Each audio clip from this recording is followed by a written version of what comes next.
இங்கே எனக்கு முன்னாலே பேசியெல்லாம் சொன்னார்கள். எடப்பாடி பழனிசாமியை பற்றி இங்கே சொன்னார்கள். எடப்பாடி பழனிசாமி தனக்கு முதலமைச்சர் பதவியை தந்தவரையே அவருக்கு நன்றியாக இருந்தாரா என்றால் இல்லை. நான் உங்களால் முதலமைச்சர் ஆகவில்லை என்று நன்றி கெட்டதனமாக பேசுகின்ற ஒரு மனிதர் இந்த அரசியலில், தமிழ்நாட்டு அரசியலில் இருக்கிறார் என்று சொன்னால் அது எடப்பாடி பழனிசாமி தான். தமிழக மக்கள் அனைவரும் அவர் எப்படி பதவியை பெற்றார் என்றால், நீங்களாம் அடிக்கடி சொல்லுவீங்க, ஊர்ந்து ஊர்ந்து ஊர்ந்து போய் காலை தொட்டு முதலமைச்சர் பதவியை பெற்றுக்கொண்டு முதலமைச்சர் பதவியை தந்தவரையே எதையோ பார்த்து குறைக்கிறது. நான் சொல்ல முடியாது, சொல்லக்கூடாது. அந்த நிலைக்கு ஒரு பண்பாடு இல்லாத ஒரு ஆள் நான் செய்த மிகப்பெரிய அரசியல் தவறு என்ன என்று சொன்னால், பழனிசாமி 4.5 வருடம் தமிழகத்தினுடைய முதலமைச்சராக இருப்பதற்கு நான் தந்த ஆதரவினால் தான் அவர் இருந்தார் என்பதனை கூட மறந்து, அம்மா அவனை எனக்கு 2 தடவை முதலமைச்சர் பதவி கொடுத்தாங்க. அவங்க முதலமைச்சர் பொறுப்பில் இல்லாத சூழ்நிலை ஏற்பட்ட பொழுது திரும்பவும் அவர்களுக்கு அந்த பொறுப்பிற்கு ஏற்றுக்கொள்வதற்கு தகுதி இருக்கிறது என்று வந்தவுடன் அப்படியே தங்க தாம்பலத்தில் வச்சு அம்மாட்டையும் கொடுத்து வந்தேன். மீண்டும் சின்னம்மாவில் தான் இவருக்கு முதலமைச்சர் பதவி கொடுத்தாங்க. என்ன நடந்தது? உங்களால் நான் முதலமைச்சர் ஆகவில்லை என்று சொல்லுகின்ற ஒரு நன்றி கெட்ட அரசியல்வாதி யார் என்று சொன்னால், இன்றைக்கு தமிழகத்தில் அவர் மீண்டும் இந்த தேர்தலில் கூட்டணி அமைச்சு, எங்க அவர் ஒரு கூட்டணி அமைச்சிருக்காரு. அந்த கூட்டணி சார்பாக தமிழ்நாடு முழுவதும் வரப்போறாராம். அப்படித்தான் 2021 தேர்தல் அறிவிச்சோன்னு இவர் தேர்தல் பிரச்சாரத்துக்கு போயிட்டாரு. நம்ம பத்திரிகை தொலைக்காட்சி நபர்கள்லாம் நம்ம தளபதியை பார்த்து, ஐயா எடப்பாடி பழனிசாமி தேர்தல் பிரச்சாரத்துக்கு போயிட்டாரு, நீங்க எப்போ போக போறீங்கன்னு கேட்டாங்க. எடப்பாடி பழனிசாமி தேர்தல் பிரச்சாரத்துக்கு போயிட்டாரா? உறுதியாக நான் மகத்தான வெற்றி விட்டு முதலமைச்சராக வருவேன் என்று அன்றைக்கே 2007 நம்முடைய தளபதி அவர்கள் சொன்னார்கள்.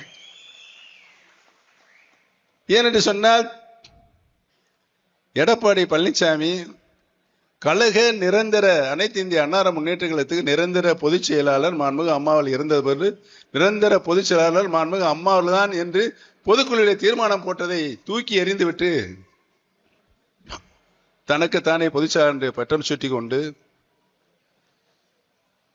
வர இருக்கின்ற தேர்தலை எதிர்நோக்கி இருக்கின்ற நான் தான் முதலமைச்சர் வேட்பாளர் அறிவிக்க வேண்டும் என்று சர்வாதிகாரமாக தன்னுடைய அடிமைகள்லாம் வச்சு பேச வைத்து அவர் பொதுச் செயலாளர் ஆனார்.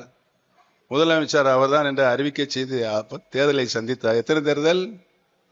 இங்கே பேசியவெல்லாம் சொன்னார்கள், 10 தேர்தல், 10 தேர்தல், நாடாளுமன்ற தேர்தல் 2 தேர்தல், 2 பொது தேர்தல், சட்டமன்ற தேர்தல், ஊரக உள்ளாட்சி தேர்தல், இடைத்தேர்தல்களில் 10 தேர்தலிலும் மற்ற மக்கள் ஏற்றுக்கொள்ள முடியாத நபர் ஒருவர் தமிழகத்திற்கு இருக்கிறார் என்று சொன்னால் அது எடப்பாடி பழனிசாமி தான். 10 தேர்தலையும் படுதோல்வி பழனிசாமியாக தான் தோல்வி அடைந்தார். அந்த அளவுக்கு அவர் மீது மக்களுக்கு நம்பிக்கை இல்லாத ஒரு சூழல் ஏற்பட்டது. ஒன்று, தான் நிரந்தரமாக எல்லா பதவிகளிலும் இருக்க வேண்டும் என்ற எண்ணத்தில் தான் அவர் ஒவ்வொரு அரசியல் நடவடிக்கையும் இருக்கிறதை மக்கள் உன்னிப்பாக கவனித்தது. அவருக்கு படுதோல்வியைத்தான் பரிசாக தந்து கொண்டிருக்கின்றார்கள் மக்கள் என்பதையும், வர இருக்கின்ற சட்டமன்ற தேர்தலில் அனைத்து நிலைகளிலும் இருந்து மக்களின் நலனை பற்றியும் மக்களுடைய நாட்டுடைய வளர்ச்சியை பற்றியுமே சிந்தித்து செயல்படுகின்ற முதலமைச்சராக இருக்கிற நம்முடைய தளபதி அவர்கள் தான் மீண்டும் தமிழகத்தினுடைய முதலமைச்சராக வர வேண்டும் என்று மக்கள், தமிழ்நாடு முழுவதும் இருக்கின்ற மக்கள் முடிவெடுத்து விட்டார்கள். ஒன்றை மட்டும் சொல்லிக் கொள்கிறேன், பேரறிஞர் அண்ணா அவர்கள்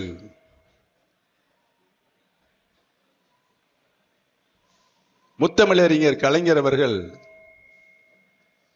புரட்சி தலைவர் எம்ஜிஆர் அவர்கள், மாண்புமிகு அம்மா அவர்கள், இன்றைக்கு மாண்புமிகு நம்முடைய முதலமைச்சர் தளபதி அவர்கள், இவர்கள்தான் தமிழகத்திற்கு முதலமைச்சராக வர வேண்டும் மக்கள் வாக்களித்து ஓட்டு போட்டு முதலமைச்சரானவர்கள். எடப்பாடி யாரால் முதலமைச்சரான உங்களுக்கு தெரியும். முதலமைச்சர் தந்தவருக்கே நன்றி இல்லாத நபர் அவர். நாமினேட் முதலமைச்சர், நானும் நாமினேட் முதலமைச்சர் தான். மாண்புமிகு அம்மா அவர்களாலும் மாண்புமிகு சின்னம்மாவர்களாலும் நான் முதலமைச்சர் ஆகப்பட்டேன். கேட்டார்கள், என்னை முதலமைச்சர் ஆக்கியவர்கள் அம்மாவும் சின்னம்மா கேட்டார்கள், கொடுத்து விட்டு நான் பாட்டு சிவனேசன் வீட்டுக்கு வந்துட்டேன். அதுதான் தனக்கு பதவி கொடுத்தவர்களுக்கு நான் செய்த நன்றி. உங்களில் ஒருவனாக இருந்தவன் நான். என்னால் அரசியலில் எந்த இழுக்கும் வரக்கூடாது என்று எண்ணி தந்தவர்களுக்கு அதை திருப்பி கொடுக்கின்ற ஒரு நபராகத்தான் என்னுடைய அரசியல் வாழ்க்கையில் நான் நடந்திருக்கிறேன் ஒழிய என்னை எந்த நிலையிலும் அரசியல் ஒரு மூலையில் கூட அரசியலில் ஓபிஎஸ் இருக்கக்கூடாது என்று பொதுக்குழு விளைத்து அந்த அளவிற்கு அவமானப்படுத்தினார் என்பதெல்லாம் உங்களுக்கு நன்றாக. நான் என்ன சொன்னேன்? கட்சியை இணைங்கன்னு சொன்னேன். முடியாது. இவங்க தாத்தா ஆரம்பிச்ச கட்சியா 1% முடியாது. இவர் முதலமைச்சர் ஆக்கிய சின்னம்மாவே நிறுவல் கேட்குறாங்க, என்னங்க சின்னம்மா கட்சி, அதெல்லாம் முடியாதுங்க. 1% கூட அதுக்கு வாய்ப்பு இல்லையா? யார் சொல்றது? பழனிசாமி சொல்றாரு. இவருங்க என்ன தாத்தா ஆரம்பிச்ச கட்சியா அந்த கட்சி? இந்த மாதிரி நபர் அரசியலில் இருக்கலாமா வேண்டாமா, இருக்கக்கூடாது என்று முடிவெடுக்கக்கூடிய சக்தியாக உங்களுடைய சக்தியில் இருக்கிறது.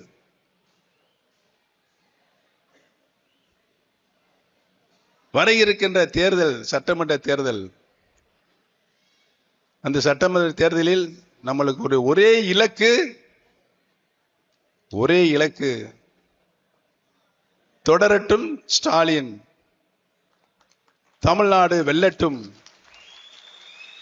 தமிழ்நாடு சொல்லுங்க, உட்கார்ந்து சொல்லுங்க. தமிழ்நாடு என்ன சவுண்டா சொல்லுங்க. முன்னால உட்காந்துட்டு கையை கட்டிட்டு உட்காந்துருக்கீங்க, சொல்லுங்க.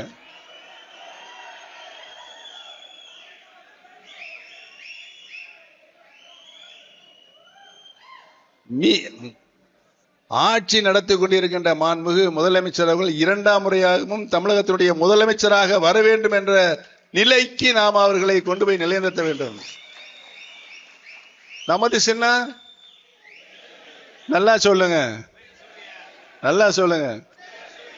மேடையில் இருக்குங்கள. அதாவது இந்த லோகத்தை ஆண்டு கொண்டிருக்கிறது 9 கோள்கள்.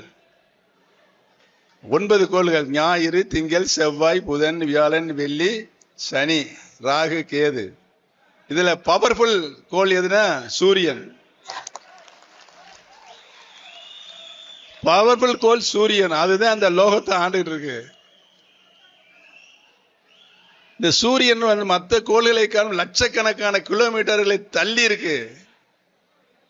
அவ்வளவு லட்சக்கணக்கான கிலோமீட்டர் தள்ளி இருக்கின்ற இந்த சூரியன், அது பக்கத்துல போன என்ன ஆகும்?